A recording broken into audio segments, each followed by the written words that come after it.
All praise and glory to Allah subhanahu wa ta'ala Almighty. He is our provider, our creator, our sustainer.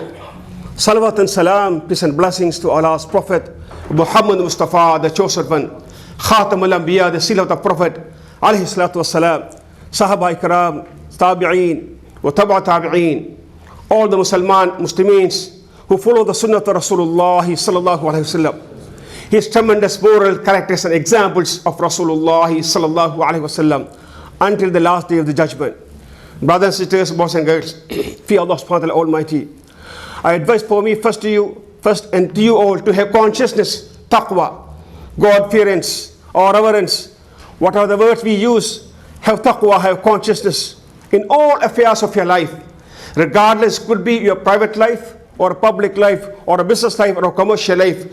Wherever we are, we need to be conscious. We need to have that consciousness, that trying to our best to follow the divine law of the Holy Quran and the tremendous, excellent moral characters and the examples of Rasulullah sallallahu alaihi wasallam. Because Allah says in the Quran, لَقَدْ كَانَ لَكُمْ فِي رَسُولِ اللَّهِ أُسْوَةٌ حَسَنَةٌ. Indeed, for you all have tremendous, excellent moral characters and examples from the adab and akhlaq of Rasulullah sallallahu alaihi wasallam. Brothers and sisters, boys and girls, 2 weeks ago, the same Friday, Muslims were eagerly expecting to welcome the expensive, respectable guest of the Holy Ramadan. We are almost middle way of the Ramadan. Muslims were keen to do a lot of amal salihat. Muslims were anxious. They were very keen to welcome this greatest life of Rahman. They have been preparing a lot of good actions. They have been very keen to commit themselves because of the seasons. The season, they always can get lots of rewards by doing small actions. For example, Allah subhanahu wa ta'ala has upgraded one nafil equivalent to the farad. One farad, it will be upgraded up to 70 and more. This is the time the Muslims have been working to control their desire, their feelings. They have been focusing to mold their physical characters, not only spiritual characters.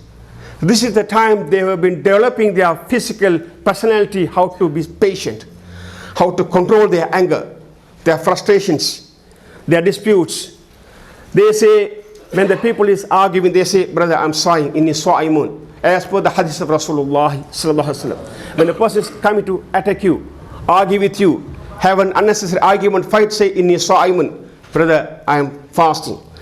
This is the time people have restricted their outgoing movements, unnecessary, roaming around in the bazaar or shopping complexes. This is the time they have been trying to control, secure themselves in terms of the i'tikaf in the house of Allah subhanahu wa ta'ala.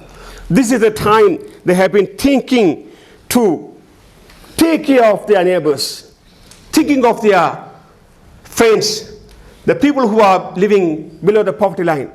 This is the time, the season that they are thinking to send some money for their country of origin, to feed the poor and fuqara al-masaki, yatim and orphans. This is the time they dig their pocket deeper, forgetting of their stinginess or some sort of control in their hands. My dear brothers, this is the time that we have been really enjoying the tremendous moral qualities and adab, akhlaq of Rasulullah sallallahu alaihi wasallam. According to the Hadith Sharif, Rasulullah sallallahu alaihi wasallam was so cheerful, so charitable. He was so generous in the holy month of Ramadan.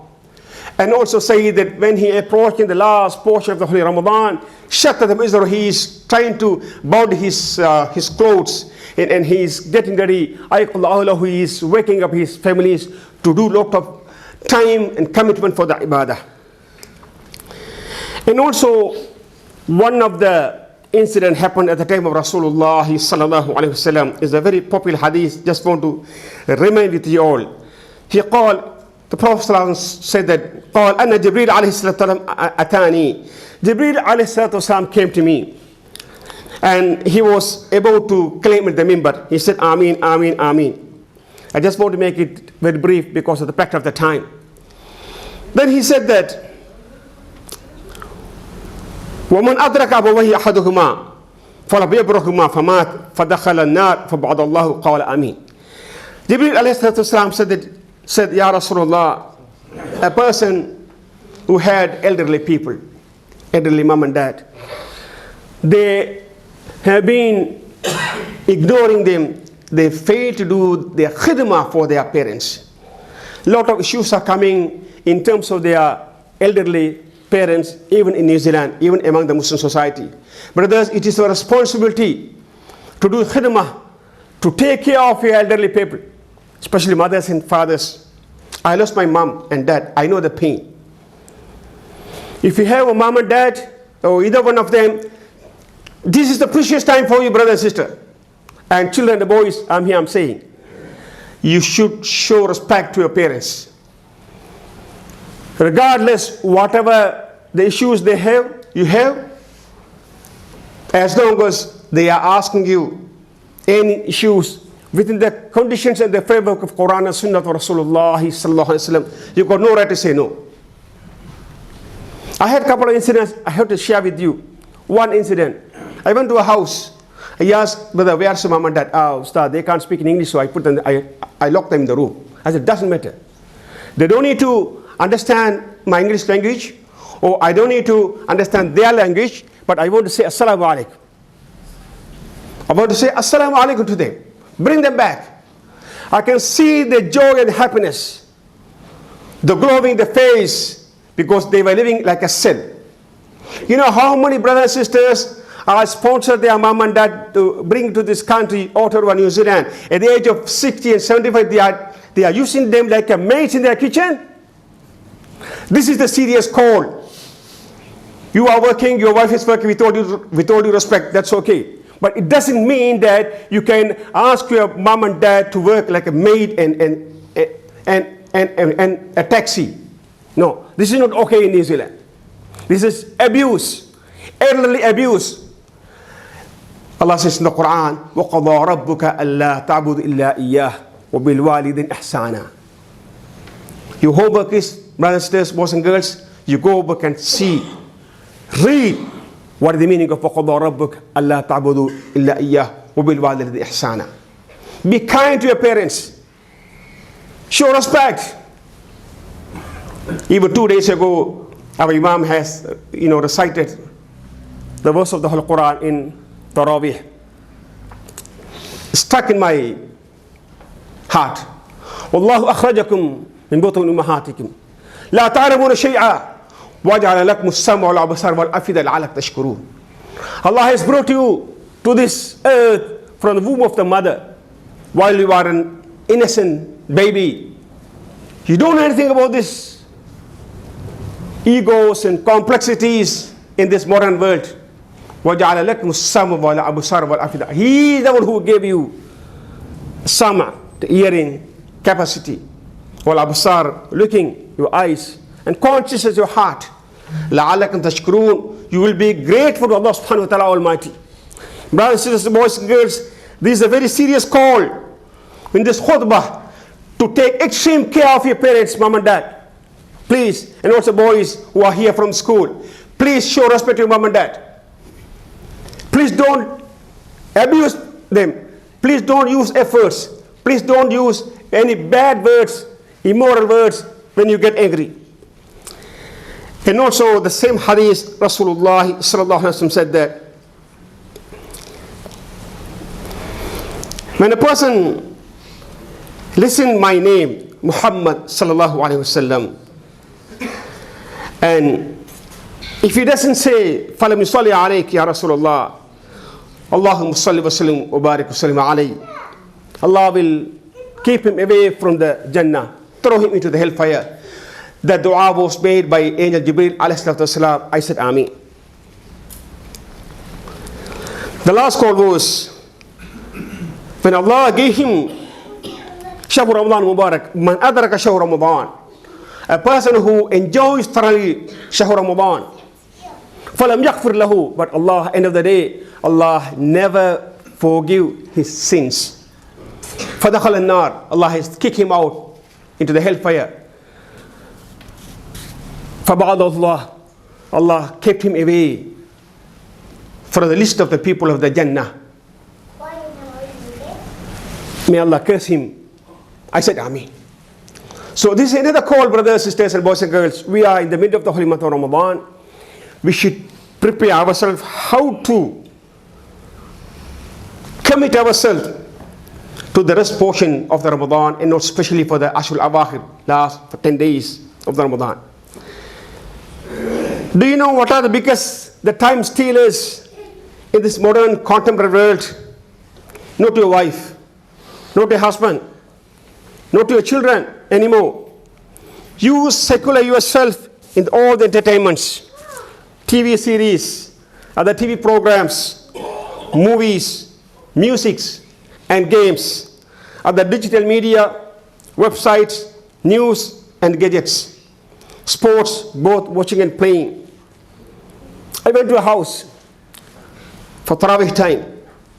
I said, boys, why don't you get up and go for Taraweeh? We are waiting for a couple of boys.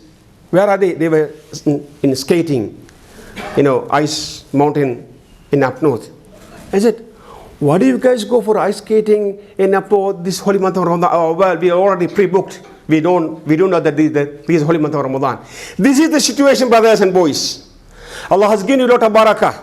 You got free time, you got free money, you got car, you got time. Allah give you a lot of physical fitness. You are enjoying healthy lifestyle, right? Free medical care, free education, high class lifestyle, but still you are not become grateful to Allah subhanahu wa ta'ala Almighty. Go back and see some countries where people are living muddy water. They got no water to drink. The water we use to wash our cars, they can't even drink that. They are filtering their muddy water. Go and see some of the countries, the sisters early morning, carrying their pans and pots and walking miles and miles to get water for their children and husbands. You are blessed just to on the tap. That's it, simple as. If the water gets processed, one hour you can make complaints. I pay tax for you, why don't you inform us? That can be human rights, the country enjoys. You are failing to be grateful to Allah subhanahu wa ta'ala Almighty. Brothers and sisters, that's what I'm saying. You should be planning 1 year ahead about your Ramadan. Forget about your karates, forget about your music, forget about all the physical activities and all these things, because this is the season that you should be able to enjoy with your parents in the house of Allah subhanahu wa ta'ala Almighty. Other shayateens are the mobile phones, the biggest distraction we have with us in this modern world. So keep checking constantly. You try to read the Holy Quran, and have a lot of adhkar and salawat, and also try to stay in the i'tikaf, because last portion of Ramadan is very important for i'tikaf. The time is the biggest stealers, brothers, and also there's an app now you can on and see how many hours you are spending your digital devices, how many hours you are spending to the call of Allah subhanahu wa ta'ala Almighty. And one of the important sunnah of Rasulullah sallallahu alaihi wasallam to stay i'tikaf is one of the major sunnah of Rasulullah sallallahu alaihi wasallam. And also, if Allah blessed you, you can go for Umrah. That's also one of the blessings of Islam, to go and stay i'tikaf, the holy haram, and to enjoy the historical place of Rasulullah sallallahu alaihi wasallam, Makkah and Medina. There are some brothers who have come from Umrah Maqboolah, and people talk so many things. I'm not a travel Hajj agent, but if Allah give you a lot of blessings and barakah, try to make your Umrah or Hajj in your early stages, the early ages, that you can enjoy thoroughly. If you go 60 years, 70 years, 80 years, you can't be physically fit because of the distances, because of the crowd, because of the weather changes, because of the queues. Now, to go for a Madinah Munawwara for the Rawda, you need to stay for 2 to 3 hours queue. You need to book at the Nusk app. Sometimes the brothers who have been there, they say, Ustad, we have been there early morning, 6 o'clock, 3 o'clock. They were able to go there, pray Subh. Again, they come and stay there another 8 o'clock. I was in queue after Zuhr 2 o'clock, I was able to go and enjoy the Rawdah at 6 o'clock. That also, after 3,000 people queue up, then I was able to speak in Arabic. So one of the Arabic travel group came, they picked me, they put me in between. They said he's a kind of a guide. Of course, I have been giving them some sort of guidance. They pushed me in there. Otherwise, I will end up in for the ziyarah for about 7 o'clock or Isha. I can't stand. So brothers, what I'm saying here, the Umrah is one of the important sunnah of Rasulullah sallallahu alaihi wasallam. And finally, brothers, don't forget to spend your zakat and sadaqah and zakat al-fitr. And zakat al-fitr is hanging until you spend before the Eid al-fitr. May Allah Ta'ala guide us to enjoy this holy month of Ramadan thoroughly, fully, the remaining half of the holy month of Ramadan, by staying i'tikaf, by enjoying adab and akhlaq of Rasulullah sallallahu alaihi wasallam, by taking a couple of weeks off, couple of days off, to secure ourselves in the i'tikaf, to make istighfar. May Allah Ta'ala accept our salat, our taraweeh, our siyam, our dhikr, our qiraat Quran, our i'tikaf, our charity, our sadaqah, and also try to mold us to calm down, to treat our wife in a respectful way, to treat our husband in a respectable manner, to be a role model as a good father and as a good mother. MashaAllah, and also give our children, Allah, a lot of knowledge and hikmah to show respect to our parents. Ya Allah, give us the barakah to honor our parents. Ya Allah, we are very weak. Ya Allah, please forgive our sins. You are the most forgiving. Ya Allah, please write our names for the people of the Jannah, insha'Allah ta'ala. Ya Allah, give us the barakah to enjoy the shafaat al-kubra of Rasulullah sallallahu alayhi wa sallam. أقول قولي هذا أستغفر الله لي ولكم ولسائر المسلمين فاستغفروه إنه هو الغفور الرحيم البر الكريم التواب الرحيم.